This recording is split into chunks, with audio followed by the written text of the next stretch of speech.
बिस्मिल्लाहिर्रहमानिर्रहीम अस्सलामुअलैकुम वरहमतुल्लाह। आप फेसबुक और यूट्यूब चैनल देख रहे हो। मेरा नाम है अब्दुर्रहमान नाज़िन। आज 21 मार्च है। पाकिस्तान में जी कुछ बड़ा होने वाला है। अब ये एक महीना जो अगला आने वाला है ईद के बाद, ये बहुत अहम है। ऐसी खबरें, कुछ ऐसी चीज़ें सामने आ रही हैं, कुछ लोग जो हैं वो गायब हो रहे हैं स्क्रीन से।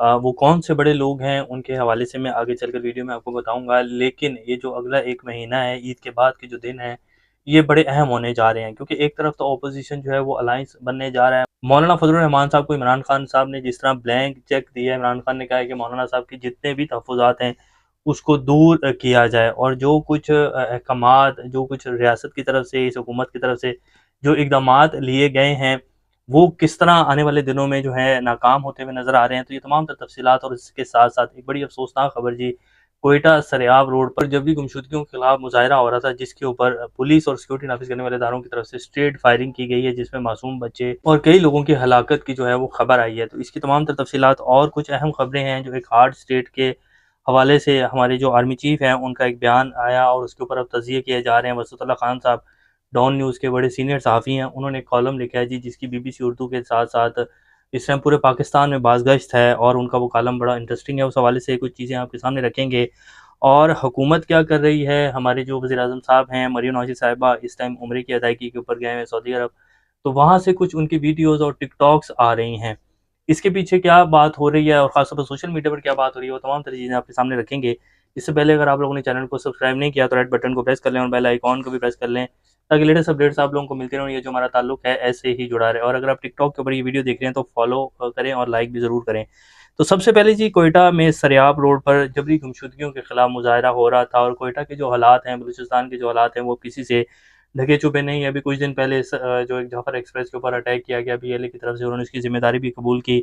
और फिर जो मैंने अपना लास्ट व्लॉग आपके सामने रखा, उसमें 13 लाशें जो हैं जिनको दफनाया गया क्वेटा के कब्रिस्तान में, उसके ऊपर एक बड़ा मुअम्मा बना हुआ है कि जी वो 13 लाशें जो बलोच रहनुमा हैं या मारंग बलोच हैं, वो ये कह रही हैं कि जी ये 13 लाशें जो हैं ये जबरी गुमशुदा किए हुए लोगों की हैं, उनको पुलिस मुकाबले में मारकर उनको दफनाया गया। और इस हवाले से मैंने डिटेल्स भी आपके सामने रखी। तो अब उन्हीं जबरी गुमशुदगियों के खिलाफ जो है मुजाहरा हो रहा था कि वहाँ जी ये तकरीबन रोज़े से पहले की ये खबर है कि उधर स्ट्रेट फायरिंग की गई है, जिसमें मासूम बच्चों के साथ कई लोगों की हलाकत की इतलात आ रही हैं। मैं वो तस्वीरें भी आपकी स्क्रीन के ऊपर चला देता हूँ, और ये लेकिन इसमें कम्युनिटी स्ट्राइक का भी बड़ा मसला होता है, लेकिन खैर वो तस्वीरें हम आपकी स्क्रीन के ऊपर चला देते हैं। अब इसके ऊपर जो मारंग बलोच हैं, उन्होंने जो ट्वीट किया, उन्होंने कहा कि रियासत पाकिस्तान पुरअमन मुजाहिरीन पर बिला तफरीक फायरिंग करके क़यामत बर्पा कर दी है। क्वेटा के अवाम अपने घरों से बाहर निकल आए, शहीदों की लाशों के हमरा सरेआम में धरना दिया जा रहा है। अवाम सरेआम धरने में जल्द अज जल्द पहुँचे, जबकि सिविल अस्पताल में खून की अशद ज़रूरत है। अब पुरअमन एहतजाज जी, मुजाहिरीन एहतजाज कर रहे हैं, और ये मिसिंग पर्सन का मामला सुप्रीम कोर्ट में भी चल रहा है, इस्लामाबाद हाई कोर्ट में भी इस हवाले से बहुत एक बड़ी समातें चली हैं जी, और बड़ा पुराना ये सारा मामला है। इसी मामले को लेकर मारंग बलोच जो हैं वो इस्लामाबाद में भी आईं, पूरा एक वो लेकर धरना दिया उन्होंने कुछ दिनों का, और उसके बाद फिर उनसे जिस तरह का सलूक रवा रखा गया इस्लामाबाद स्टेट की तरफ से, उनको मारा गया, डंडे मारे गए, उनको वहाँ से उठाया गया, और जो है उनके ऊपर तशद्दुद किया गया। तो उसके बाद फिर वो लोग वहाँ से वापस चले गए। अब वो अपने सूबे में, अपने शहर में जो हैं वो एहतजाज कर रहे हैं, लेकिन एहतजाज मंजूर नहीं है जी। और ये तो पाकिस्तान में एक रीत ही चल पड़ी है कि जी पाकिस्तान की अवाम अगर किसी भी उसके ऊपर जो है वो एहतजाज करेगी, या बाहर निकल आएंगे, चंद लोग इकट्ठे हो जाएंगे, तो उनके ऊपर लाठी चार्ज होगा। अगर लाठी चार्ज से भी बात नहीं बनेगी तो फिर गोलियां तो हैं ही, जैसे कि 26 नवंबर को इस्लामाबाद डी चौक में हुआ कि स्ट्रेट फायर किया गया। किसी के पास कोई बंदूक कुछ नहीं था जी, कोई आतिशी असला नहीं था, कोई डंडे, कोई सोटियाँ, कोई वीडियो ऐसी नहीं आई है। और जब गोलियाँ चली तो उसकी वीडियो पूरे पाकिस्तान क्या बल्कि इंटरनेशनल मीडिया में भी चली, और इंटरनेशनल मीडिया ने बाकायदा इसकी वीडियो उसके साथ जो है वो चलाया। बेशक यहाँ कहा गया कि जी यहाँ वहाँ कोई ऐसा जो है वो गोलियाँ नहीं चली, और बल्कि ये कहा गया कि पीटीआई के जो कुछ लोग थे इसमें इस पूरे एहतजाज में, उन लोगों के पास गन्स थी, और उन्होंने जो है वो गोलियाँ चलाई। हालाँकि वो वीडियो साफ़ हैं, जिनमें देखा जा रहा है कि जो हमारे सिक्योरिटी नाफिज़ करने वाले हमारे एहलकार हैं, उन्होंने वो गोलियाँ चलाई। तो ये खबर जी, अब वसतुल्लाह खान साहब ने जो कॉलम लिखा है जी, क्योंकि इसी से रिलेटेड है, तो वो मैं आपके सामने रख देता हूँ। उन्होंने कहा कि पाकिस्तान ने 78 बरसों में मुतअद्दिद बार हार्ड और सॉफ्ट रियासत बनने का तजुर्बा कर लिया है। अब हमारे आर्मी चीफ ने उस दिन कहा कि जी पाकिस्तान को हार्ड स्टेट बनना पड़ेगा, बहुत हो गया ये सॉफ्ट इमेज लेकर जो हम चल रहे हैं। अब पिछले 3 साल में जो पाकिस्तान में हुआ है जी, क्या इससे भी आगे कोई चीज़ बाकी रह जाती है? जिस तरह का जुल्म रवा रखा गया है, वो हुकूमत की तरफ से हो, वो किसी की तरफ से भी हो, जिस तरह लोगों के घरों में घुसा गया, जिस तरह सहाफ़ियों को उठाया गया, अरशद शरीफ को कत्ल कर दिया गया। इमरान रियाज खान के साथ देख लें, साबिर शाकिर और बेशुमार सहाफ़ी जो भी ये फरहान मलिक साहब जो हैं उनको उठा लिया गया और उनके ऊपर जो है वो मुकदमा बना दिया गया। तो क्या कुछ नहीं किया गया पिछले 3 साल में जी। पाकिस्तान की तारीख़ में इतना ज़ुल्म नहीं हुआ जितना इन पिछले 3 सालों में हुआ। 26 नवंबर को इस्लामाबाद में स्ट्रेट गोलियाँ चला दी गई। अभी भी हार्ड स्टेट बनना बाकी है, या इससे भी आगे का कुछ मुझे तो नहीं समझ आती कि इससे आगे कुछ और बाकी है, या इससे भी आगे कुछ और आप कर सकते हैं, या सिर्फ़ ये फिर डायलॉग ही है। तो उसके ऊपर उन्होंने कहा कि बहुत ज़्यादा हमने जो है वो मुतअद्दिद हार्ड और सॉफ्ट रियासत बनने का तजुर्बा कर लिया। अब एक आध बार मुकम्मल आइनी रियासत बनने का भी तजुर्बा कर लिया जाए तो क्या हर्ज है।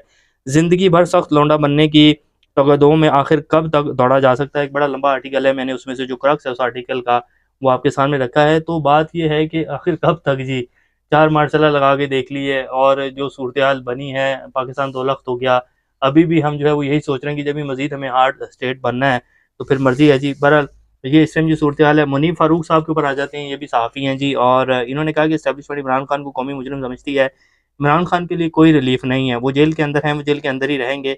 अभी तो जीएचक्यू और जिनाह हमला केस का फैसला आना है, इसमें भी इमरान खान को सज़ा होगी क्योंकि उन्होंने निज़ाम अदल में जड़ें मज़बूत कर ली हैं। यानी कि एस्टेब्लिशमेंट इमरान खान को कौमी मुजरिम समझती है जी। इमरान खान के ऊपर अभी तक एक सिंगल एविडेंस जो है वो करप्शन का हो, वो दहशतगर्दी का हो, किसी चीज़ का सिंगल एविडेंस जो है वो स्टेट नहीं पेश कर सकी। और जो इमरान खान के मुकदमात में हो रहा है, जिस तरह उनके सारे जिन मुकदमों में उनको सज़ाएँ दी गई थी वो सब के सब उड़ गए हैं, और जिस तरह अब उनको उसमें रखा गया है, हिरासत में रखा गया है, वो भी किसी से ढका छुपा नहीं है कि अदलिया जो है वो कंट्रोल में है और इमरान खान जो है उनके केसेज़ ही नहीं लगने दिए जा रहे। तो अब हमारी जो इस तरह के सहाफ़ी हैं जी, जो कि मैं क्या इनके हवाले से कहूँ, मुनीब फ़ारूक साहब के हवाले से, कि वो कह रहे हैं कि जी अभी तो जीएचक्यू और उसका फ़ैसला आना बाकी है, ऐसे में सज़ा होगी क्योंकि निज़ाम अदल में जड़ें मज़बूत कर ली हैं। अब निज़ाम अदल में जड़ें मज़बूत मतलब कि निज़ाम अदल जो है उसको तबाह कर दिया गया है और उसको कंट्रोल कर लिया गया है। अब ये एक सहाफ़ी जो है वो ये खबर दे रहा है, वो कंडेम नहीं कर रहा है, वो ये कह रहा है कि जी निज़ाम अदल में जड़ें मज़बूत हो गई हैं, यानी कि अब सब जो है वो रावी सुखचैन लिख रहा है और अब कोई भी फ़ैसला इमरान खान या पाकिस्तान की आवाम के उसमें हक़ में नहीं आएगा। अब सारे फ़ैसले वही आएँगे जो निज़ाम चाहता है और जो निज़ाम के रखवाले हैं उनकी मर्ज़ी के फ़ैसले आएँगे। तलाल चौधरी साहब जी, आपको पता है कि नए-नए वफाकी वज़ीर बने हैं, मशहूर ज़माना शख्सियत, तंज़ीम साज़ी करने गए थे और पकड़े गए थे वहाँ। तो उन्होंने कहा कि ट्रेन की हिफाज़त और सड़कें खुलवाना फ़ौज का काम नहीं, ना पुलिस का है, ना किसी और अदारे का, हसास अदारों की कोई नाकामी नहीं। अब ट्रेन के अंदर 500 बंदे थे जी, 500 पाकिस्तानी थे, उनको जो है वो यरगमाल बना लिया गया।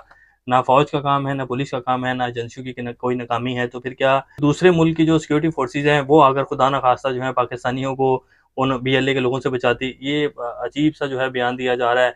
ये दरअसल इनको नई-नई जो है वो वज़ारत मिली है, तो ये भी बूट पॉलिश प्रोग्राम है जी, इसके अलावा कुछ नहीं है। हमारे जो वज़ीर दाखिला हैं जी, वो गायब हैं और उनके हवाले से जो खबरें आ रही हैं, वो ये हैं कि जी वो बीमार हो चुके हैं और काफ़ी शदीद बीमार हैं, इसीलिए जो है वो उसमें ये जो कौमी इस्लामी कमेटी का इजलास हुआ था उसमें भी नहीं आए। वो दुबई में हैं और अपना इलाज करवा रहे हैं। ख्वाजा आसिफ साहब ने कहा कि जी 10 से 15 दफ़ा तो मैंने उनको फ़ोन किया है, उन्होंने मेरा भी फ़ोन नहीं उठाया। अब ख्वाजा आसिफ साहब जो हैं वो वज़ीर दिफ़ा हैं, वो वज़ीर दाखिला को फ़ोन कर रहे हैं और वज़ीर दाखिला जो है वो फ़ोन नहीं उठा रहा। अब आप कम्युनिकेशन का लेवल चेक कर लें या आप ये चेक कर लें कि कितनी अच्छी एडमिनिस्ट्रेशन चल रही है कि वज़ीर दिफ़ा मुल्क का वज़ीर दाखिला को फ़ोन कर रहा है और वज़ीर दाखिला फ़ोन नहीं उठा रहा है। ये वज़ीर दिफ़ा की हैसियत है। दूसरी तरफ जो है फिर उन्होंने ये भी कहा कि जी नवाज़ शरीफ साहब कौमी इस्लामी कमेटी के इजलास इसमें नहीं आए कि उनकी भी तबीयत ख़राब है। मैं उनको मिलने का कहा लेकिन उन्होंने कहा कि नहीं यार अभी मेरी तबीयत ख़राब है। और इसी तरह राणा सनाउल्लाह साहब ने बोला कि नवाज़ शरीफ कौमी इस्लामी के इजलास में इसलिए नहीं आए क्योंकि अगर वो आते तो वज़ीर-ए-आज़म की हैसियत सानवी हो जाती। ये उन्होंने कहा कि जी वो इसलिए नहीं आए कि वज़ीर-ए-आज़म साहब जो हैं वो सानवी हैसियत हो जाती उनकी। ये इस टाइम जी पाकिस्तान की सूरत-ए-हाल है। मौलाना फज़लुर रहमान साहब के पास कितनी ऑप्शन है जी, क्या ऑप्शन है? मैंने इस हवाले से पहले भी आपके सामने चीज़ें रखी हैं कि मौलाना साहब के पास 2 ही ऑप्शन है, या तो इस निज़ाम के साथ चलेंगे और अपनी सियासत तबाह कर लेंगे, जैसे कि पीपल्स पार्टी, पीएमएलएन और इस पूरे निज़ाम ने अपनी वो खो दी है, बिल्कुल ख़त्म हो गया, ज़ीरो हो गया। ये तो अब जो है वो ज़बरदस्ती इस निज़ाम को चलाया जा रहा है जी, जिसको अवाम ने बिल्कुल रिजेक्ट कर दिया है और ये चल नहीं पाएगा। या तो मौलाना साहब इनके साथ मिलेंगे या फिर वो इमरान खान और पाकिस्तानी अवाम जो कह रही है जी उसके साथ जो है वो तहरीक चलाएँगे। 2 ही रास्ते हैं जी, एक तो ये निज़ाम जिस रास्ते पे चल रहा है और दूसरा रास्ता अवाम का है, इमरान खान का है। तो देखते हैं कि किस तरफ मौलाना साहब जो हैं वो खड़े होते हैं। तो ये भी कुछ साथ सूरत-ए-हाल है। नेक्स्ट अपडेट से दोबारा आपके सामने हाज़िर होंगे, तब तक अपना और संग का ख्याल रखिएगा। अल्लाह हाफ़िज़।